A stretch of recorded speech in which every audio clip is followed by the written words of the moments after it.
Assalamualaikum warahmatullahi wabarakatuh. Yang terhormat Ibu Nuri Novianti Afidah, selaku dosen pengampu mata kuliah Pendidikan Bahasa Indonesia di kelas 1C, Program Studi Pendidikan Bahasa Jepang, Universitas Pendidikan Indonesia.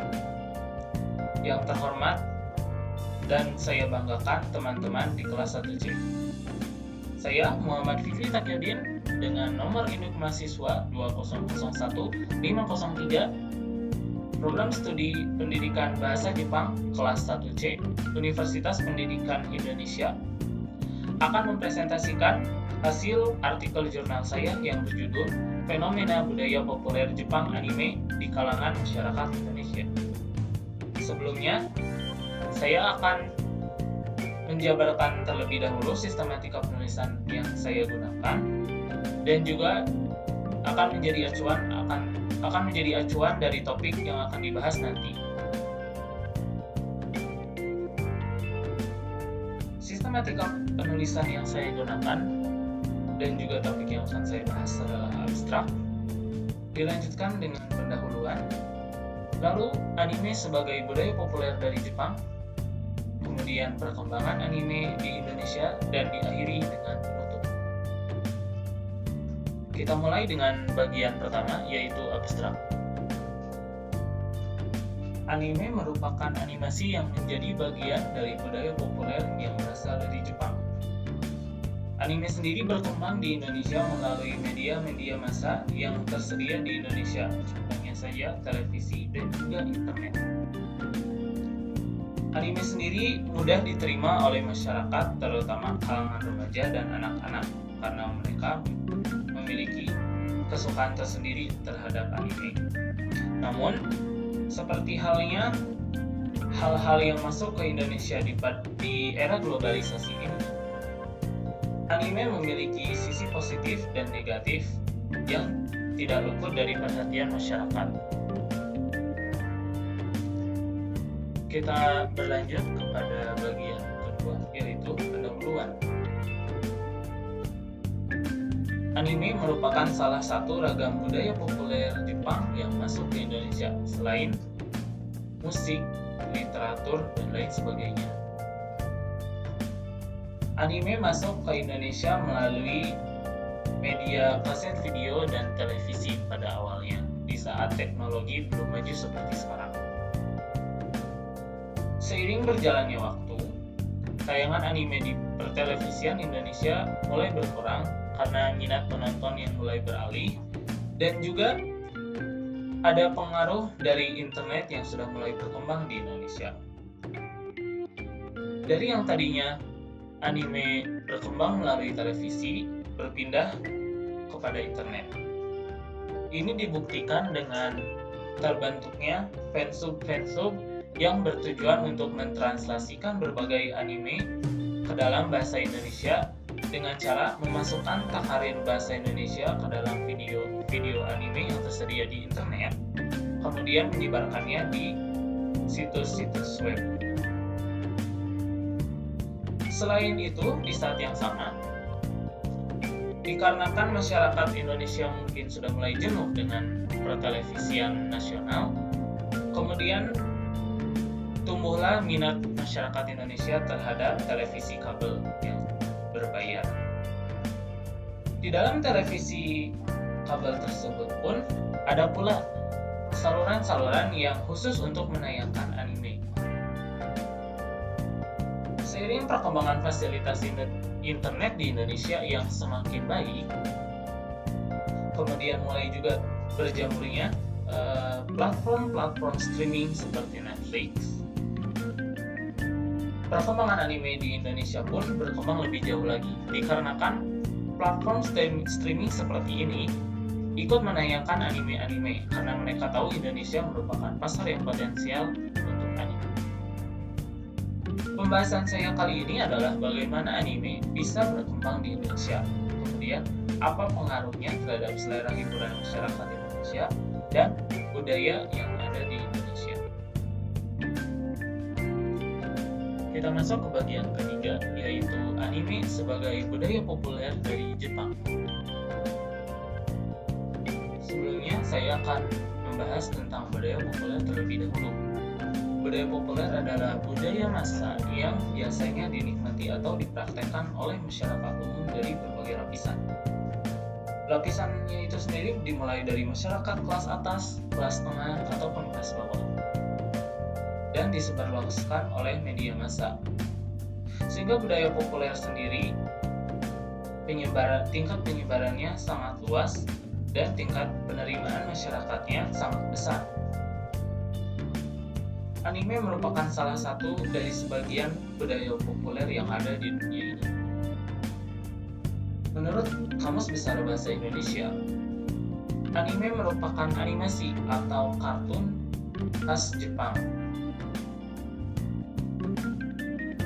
Kata anime sendiri berasal dari bahasa Inggris yaitu animation yang diserap ke dalam bahasa Jepang sehingga menjadi animation yang kemudian disingkat menjadi anime. Kata anime sendiri memiliki arti yang berbeda di Jepang dan di luar Jepang. Di Jepang sendiri, anime merujuk kepada seluruh media animasi, baik dari Jepang maupun luar Jepang. Contohnya saja, jika kita akan menonton sebuah film, contohnya Frozen yang termasuk dalam animasi. Jika di luar Jepang, Frozen akan disebut sebagai kartun. Sementara di Jepang, Frozen disebut sebagai anime karena Frozen termasuk ke dalam animasi yang merupakan bagian dari anime di Jepang sana. Sementara di luar Jepang, Frozen akan disebut sebagai kartun. Arti dari anime sendiri di luar Jepang sama seperti pengertian dalam Kamus Besar Bahasa Indonesia, yaitu animasi atau kartun yang berasal dari Jepang, namun memiliki tambahan yaitu tidak hanya berasal dari Jepang, melainkan juga dari luar Jepang, selama animasi tersebut memiliki gaya animasi yang digunakan di Jepang. Seperti itu.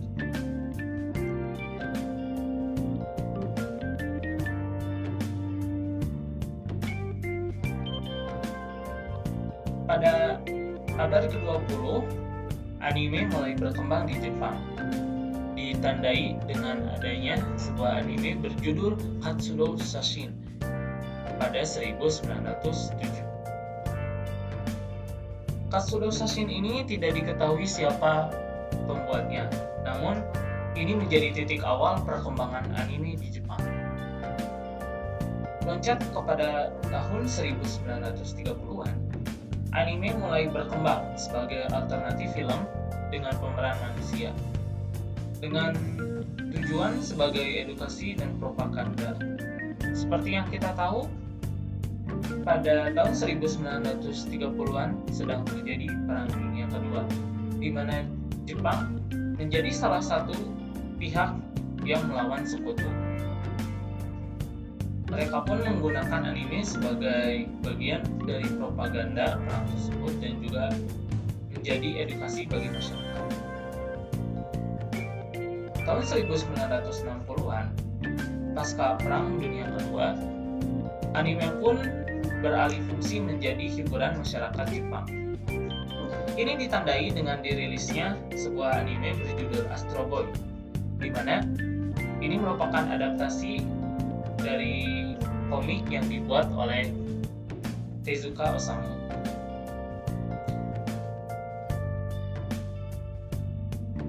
Dan 1960 sendiri menjadi roda penggerak awal industri anime di Jepang, di mana pada tahun-tahun selanjutnya mereka memiliki pilihan untuk membuat anime mereka sendiri dengan cerita mereka sendiri, ataupun juga mengadaptasi media-media yang sudah ada, contohnya saja komik dan juga novel. Tahun 1990-an menjadi salah satu tahun terbesar bagi anime. Mengapa? Karena anime-anime yang berasal dari Jepang mulai terkenal dan diterima oleh masyarakat di luar Jepang. Dan juga pada tahun ini, anime-anime di Jepang mulai bereksperimen dengan medianya. Berikut adalah anime-anime yang sukses pada tahun 1990-an. Yang pertama ada Neon Genesis Evangelion. Anime ini bisa sukses di Jepang dan di luar Jepang dan juga menjadi topik hangat pada tahun tersebut dikarenakan pembawaan temanya yang sangat berat, yaitu tentang religi dan juga psikologi seorang manusia. Kemudian ada Cowboy Bebop, di mana anime ini menceritakan tentang seorang pemburu yang berpetualang di luar angkasa. Anime ini menjadi terkenal karena ceritanya yang sangat dalam dan juga setting luar angkasanya yang sangat jarang. Apalagi di anime ini tidak terlalu banyak robot-robot yang biasanya menjadi ciri khas dari anime yang berlatar di luar angkasa. Kemudian ada One Piece. One Piece ini sendiri masih berjalan hingga saat ini dan juga terkenal di Jepang dan di luar Jepang karena ceritanya yang sangat dalam dan juga adegan-adegan pertarungannya yang disukai oleh banyak orang. Dan kita berlanjut kepada bagian keempat, yaitu perkembangan anime di Indonesia. Anime di Indonesia mulai ada pada tahun 1970-an, ditandai dengan tayangnya Wanpaku Omukashi Kumu di TVRI. Seiring berjalannya waktu, anime-anime lain pun mulai bermunculan di Indonesia, dan tidak hanya muncul di TVRI saja, dikarenakan beberapa tahun setelahnya, televisi-televisi swasta seperti SCTV dan RCTI mulai tayang di Indonesia. Beberapa anime yang tayang di Indonesia dan menjadi terkenal diantaranya adalah Cardcaptor Sakura, Sailor Moon, Detektif Conan, dan juga Dragon Ball. 2010-an, anime di televisi analog mulai berkurang dan minat masyarakat akan televisi berbayar pun tumbuh. Saluran televisi khusus menayangkan anime pun mulai bermunculan seperti Animax dan Animplus. Di saat yang sama, fansub muncul membuat akses anime berkembang di era internet tumbuh di Indonesia. Namun, aktivitas fansub ini termasuk aktivitas yang ilegal dan merupakan tindakan pembajakan. Perbuatan ini membuat sirkulasi anime ilegal di Indonesia pun berkembang pesat. Saat internet telah berkembang pesat dan infrastrukturnya menjadi lebih baik, akses anime pun semakin mudah karena adanya platform streaming seperti YouTube yang gratis ataupun juga Netflix yang berbayar. Karena lingkungan YouTube yang bebas di mana kita bisa mengunggah video apa saja, anime bajakan pun tetap bermunculan dengan kualitas yang seadanya dan juga menggunakan fansub yang ada.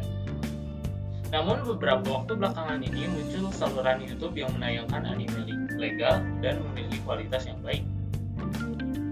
Berikut ini adalah contoh saluran YouTube yang menayangkan anime-anime legal. Di antaranya adalah News Asia dan juga Aniwan. Lambat laun, karena adanya media untuk menikmati anime legal pun semakin banyak, para penikmat anime di Indonesia pun mulai berpindah ke media yang lebih legal, walaupun media yang ilegal pun tidak ditinggalkan begitu saja. Faktor yang membuat anime bisa berkembang pesat di Indonesia diantaranya adalah pengaruh media massa seperti televisi dan internet yang menyediakan berbagai macam anime dari Jepang dan juga berbagai genre yang beragam sehingga anime bisa dinikmati oleh siapa saja. Respon dari masyarakat sendiri terhadap anime cukup beragam. Kebanyakan respon positif didapat dari anak-anak dan remaja karena mereka bisa mendapat hiburan tambahan. Sementara beberapa masyarakat Indonesia merasa kurang senang dengan adanya anime di Indonesia karena dianggap tidak mencerminkan kultur budaya Indonesia dan kebanyakan anime mengajarkan kekerasan kepada anak karena di dalam anime tersebut menampilkan adegan-adegan kekerasan yang tidak seharusnya ditonton oleh anak seumurannya. Kemudian kita lanjut ke bagian penutup. Perkembangan anime di Indonesia tidak bisa lepas dari media massa. Televisi dan internet memiliki kontribusi yang besar terhadap penyebaran anime di Indonesia. Tak lupa juga berbagai fansub yang memberikan sumbangsih agar anime bisa dinikmati di Indonesia, walaupun keberadaannya mulai jarang di televisi. Namun di sisi lain, hal ini membuat tindakan pembajakan semakin marak di internet Indonesia. Masuknya anime ke Indonesia juga merupakan sebuah dampak dari adanya globalisasi dan semakin cepat serta luasnya pergerakan informasi dunia. Masuknya anime ke Indonesia sendiri memberikan dampak yang positif dan juga negatif bagi warganya. Untuk itu, kita sendiri sebagai masyarakat Indonesia yang harus memilih mana yang sepatutnya kita ambil dan kita buang dari datangnya anime ke Indonesia ini. Terima kasih atas perhatiannya. Mohon maaf bila ada kesalahan kata ataupun juga sikap. Wassalamualaikum warahmatullahi wabarakatuh.